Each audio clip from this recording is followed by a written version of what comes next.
Bien, bonjour tout le monde. Donc, je vais présenter une étude sur les modèles d'unfolding multidimensionnels appliqués à l'étude des préférences. Et c'est une étude qui a été réalisée en collaboration avec Eric Théier de Sensostat. Rapidement, un plan de la présentation. Donc, je vais présenter les techniques de type unfolding et les modèles les plus adaptés aux données de préférence. Et on évaluera ces techniques sur la base d'une étude de simulation, puis sur des données réelles. En général, quand on fait une étude de préférence, la cartographie interne des préférences est réalisée avec un modèle MDPref, qui est une ACP non normée du tableau produit-consommateur, et qui produit un biplot qui a une interprétation qui est vectorielle, avec un modèle de type the more, the best.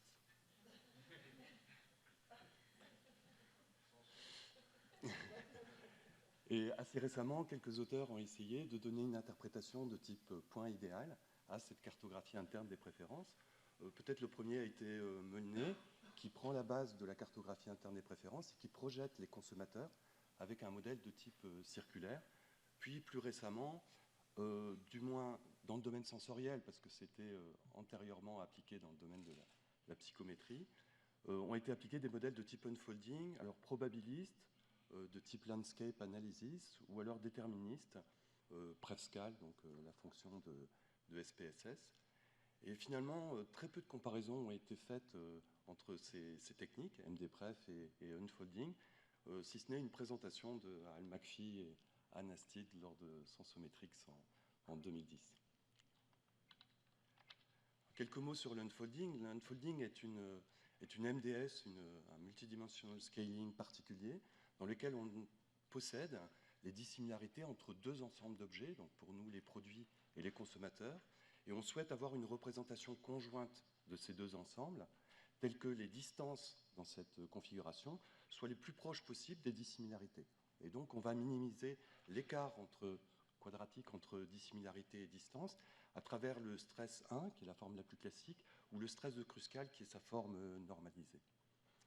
Alors ici, j'ai représenté les produits par des carrés bleus et des consommateurs, ou du moins le produit idéal de chaque consommateur par une étoile rouge.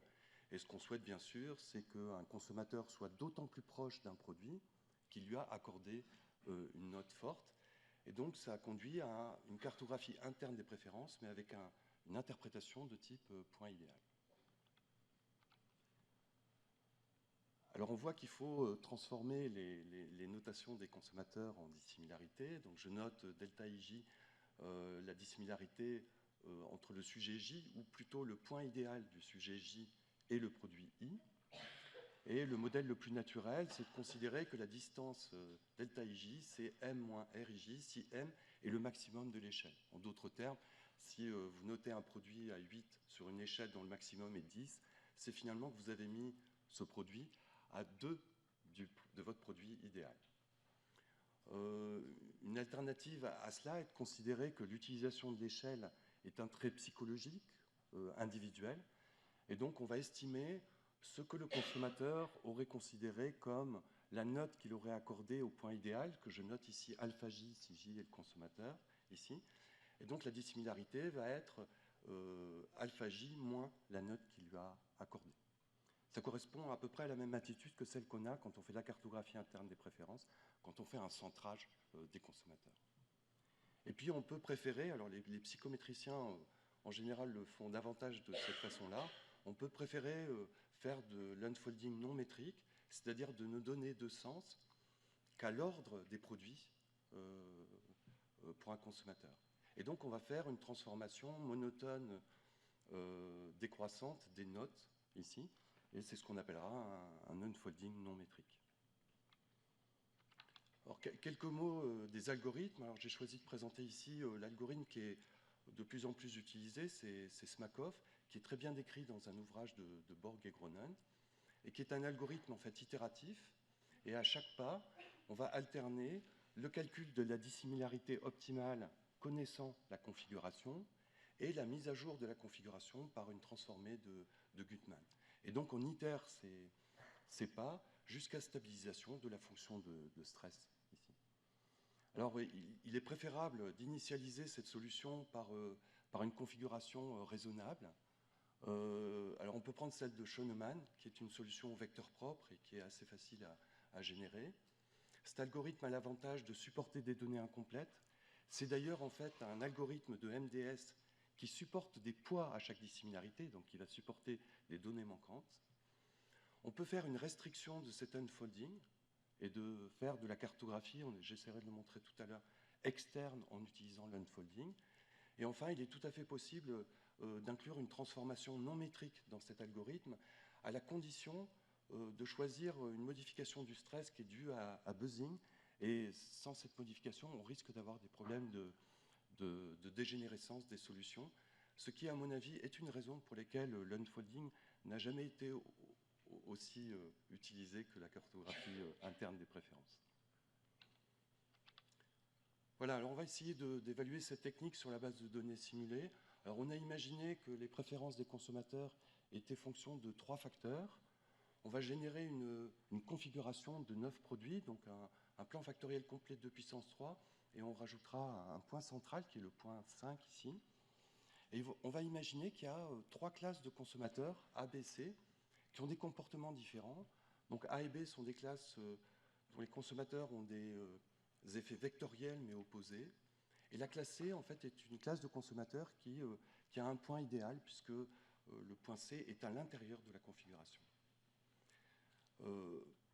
On va simuler 100 consommateurs, donc chacun d'entre eux va appartenir à l'une des 3 classes. Et on va ajouter à ce vecteur moyen de la classe un bruit gaussien à chaque note. Et on va ajouter un effet additif qui simule une utilisation différente de l'échelle de notation.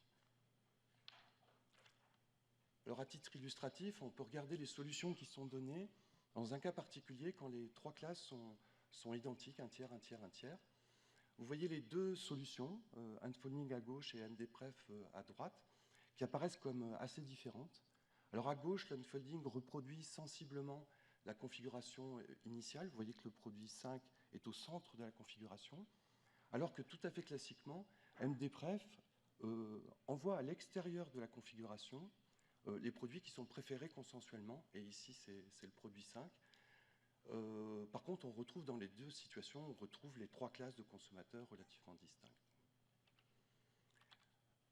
Alors on va faire 120 simulations, et on va faire des mélanges de classes. Les proportions de ces 3 classes vont varier entre 10 et 80%. Et on va essayer d'évaluer ces 2 techniques à partir de 2 critères. On va essayer de voir si elles sont capables de reconstituer les notations initiales. D'une part, c'est à gauche. Et à droite, est-ce qu'elles sont capables de reconstituer la configuration initiale des produits?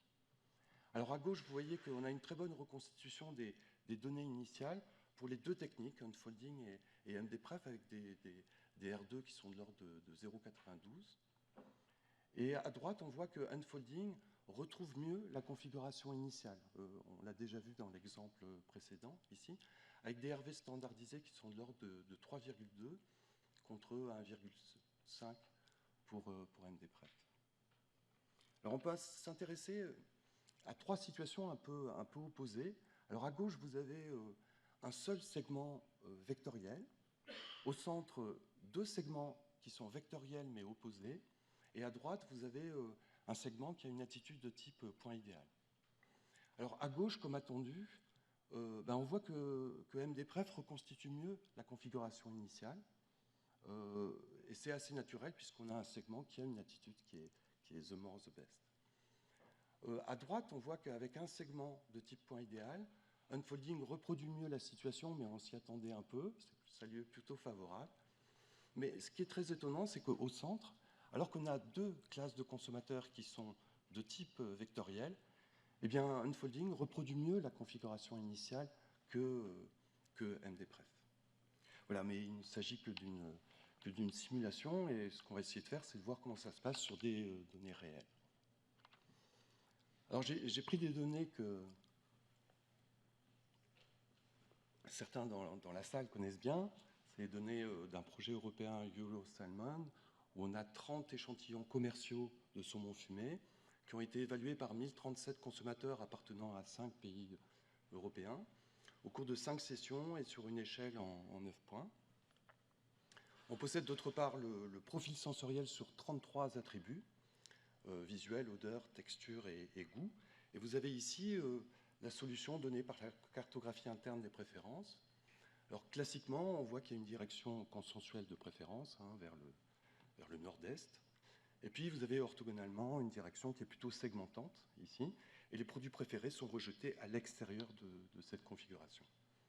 Et ça donne une solution qui est très très différente de la solution fournie par l'unfolding, où, comme attendu, en fait, les produits préférés sont au centre de la configuration. Alors, excusez-moi, c'est une solution en 3 dimensions avec un stress qui est assez faible, 4,7%, et je ne montrerai ici que les 2 premières dimensions.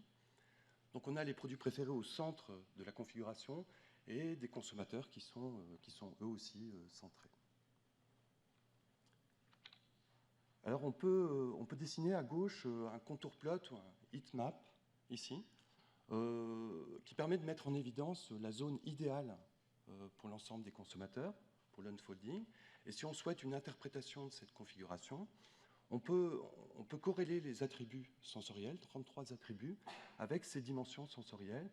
Alors on voit apparaître rapidement une direction qui va vers le nord et qui est une direction plutôt salée, fumée, bacon. Et donc sur cette dimension, on voit apparaître une zone de point idéal. Les consommateurs préfèrent une balance sur cette dimension. On voit en bas à droite sur cette slide que le RV entre la configuration unfolding et le profil sensoriel est meilleur que entre cartographie interne des préférences et profil, semblant montrer qu'il y a plus de liens entre le profil sensoriel et la configuration unfolding que ce n'est le cas pour MDPref. Bon, il est bien sûr possible de segmenter les consommateurs en plusieurs classes. Et si on regarde le heatmap de chacune des classes, donc la classe rouge à droite et la classe noire à gauche, on voit que sur cette direction salée-fumée, les 2 classes ont des points idéaux qui sont légèrement différents, mais qu'en tout cas, on a plutôt une attitude de point idéal sur cette dimension du salé. Enfin, il est tout à fait possible de contraindre les coordonnées des produits à être des combinaisons linéaires des attributs sensoriels. Donc à chaque pas de l'algorithme de Smakov, on fait une projection en fait, de la configuration que l'on vient d'obtenir dans l'espace, sous-espace engendré par les variables sensorielles. Et donc on a une interprétation qui est tout à fait proche de ce qu'on aurait en faisant de la cartographie externe des préférences, ici, mais en restant avec l'outil unfolding. On voit ici que la dimension 1 de l'unfolding est très liée à la dimension 3 du sensoriel, et que la dimension 2 de l'unfolding, c'est pratiquement la première dimension du sensoriel. Le fait que le stress de Kruskal ne soit pas énormément modifié par cette contrainte confirme le fait que la configuration unfolding était déjà très proche en fait, de la configuration du profil sensoriel. Voilà, quelques mots de conclusion.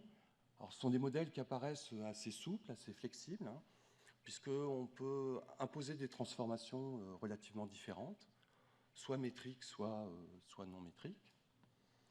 On peut imposer des contraintes ou pas à la configuration pour avoir soit une cartographie qui est de type interne, soit une cartographie qui est de type externe. Ces modèles semblent assez efficaces, notamment en termes de retrouver les dimensions sensorielles sous-jacentes ou un plan d'expérience si gouverne la configuration produit.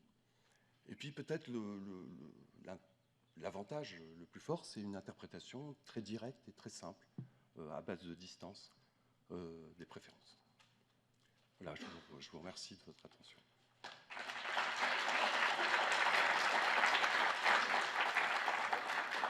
Thank you. So we are on time. We are very good. But you have some question maybe? Yes. Yes, sure. Merci Philippe. Moi, j'ai pas compris techniquement comment tu constreins la fin là. Comment ça se passe techniquement là pour que juste la fin là quand tu utilises les données sensorielles et tu dis on contraint les dimensions d'être une combinaison linéaire des descripteurs. Oui. Mais comment voilà l'algorithme de Smakov, donc il est itératif. À gauche, tu as à chaque moment, donc, tu as à droite changer les dissimilarités, modifier les dissimilarités. Ouais. Puis à gauche, tu fais une mise à jour de la configuration d'unfolding, Ouais. pas numéro K. Et là, en fait, tu projettes cette configuration sur l'espace engendré. Oui, tu gardes la C'est projection. juste. Et tu ne gardes que la projection. Ah, et tu bouges tes distances, tu les projettes dans Non, l'espace c'est pas les sensoriel. distances, c'est la configuration que tu as. Oui, la configuration. Voilà. Et tu le projettes dans l'espace Et tu sensoriel. projettes dans l'espace sensoriel, Et c'est ça que tu gardes. et c'est ça que tu gardes. Ah, d'accord. Ah oui, c'est joli ça. Merci. Oui, mais après, tu dis, il y avait un RV de 0. Non, il n'y avait pas un RV terrible avec les valeurs sensorielles sur les saumons, là. Tu dis. 0,65, le RV entre Ouais. la configuration unfolding et le profil sensoriel. C'est pas terrible, là. Non, Et non, ça ne peut pas s'expliquer. Mais on ne prend pas trop de risques de détruire la nature des préférences en faisant ça. En faisant la contrainte par le sensoriel. Ouais. Enfin, oui, on garde ce qui reste. Quoi. Mais finalement, quand tu fais de la cartographie Oui, externe des préférences, c'est exactement Ah oui, ce que oui, tu mais fais. ça me plaît pas trop. De toute façon, ça m'a jamais vraiment plu. Prends ça, prends ça. Et il n'y a pas moyen de faire de l'ICA, là ou...